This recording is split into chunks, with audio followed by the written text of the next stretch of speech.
Yo, today's encouragement is, without a good question, a good answer has no place to go.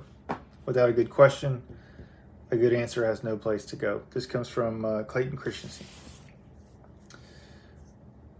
You've probably heard me talk about thinking time before. I'm a huge proponent. If you have no idea what I'm talking about, check out the book The Road Less Stupid by Keith J. Cunningham. Thinking time, briefly, I'll tell you, is a dedicated space in which, in this case, business leaders, leaders in general, carve out time to sit and think about their most pressing challenges, or to think about their business or their leadership or their team. It's a very powerful practice. And if you haven't, you can check out a Monday Minutes newsletter. You can check out the book. It's great practice. But one of the big keys to this is to ask a good question so that you can seek out and find quality answers. And to think about on a very basic level, probably very easy to understand level, if you've got children and you ask why did you do that? My daughter, when she was very, very young, daycare, we got a report that she used the bathroom in this play sink, like the play kitchen sink.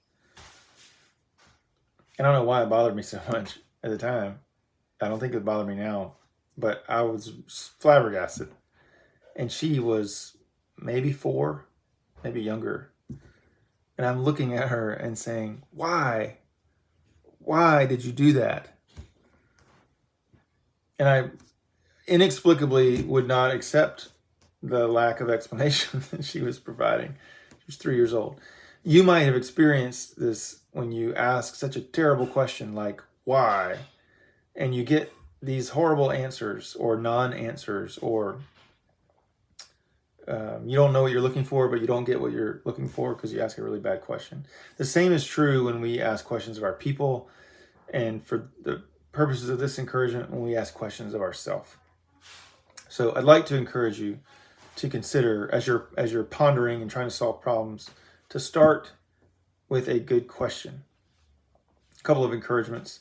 Obviously, yes or no questions are not that great because they tend to only have one answer, yes or no, one of two answers.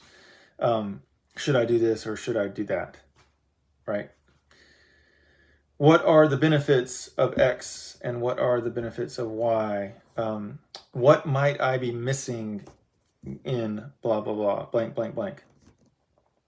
What other options could I consider beyond what is immediately in front of me? What other variables might come into play if I choose this path? What are the likely and potential outcomes of blah, blah, blah? Who might I tap into for more information on blank, blank, blank?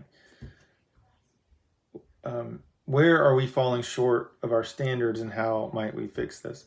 In what areas of my business life, etc., do the lug nuts come loose when we get stressed? How could I improve my response to my people or my external circumstances to improve my outcomes? As you sit down and wrestle with things, start with a good question. And it's probably not the first one that comes to mind. So my encouragement is practice asking yourself good questions, and you might find that good answers will now have a place to go.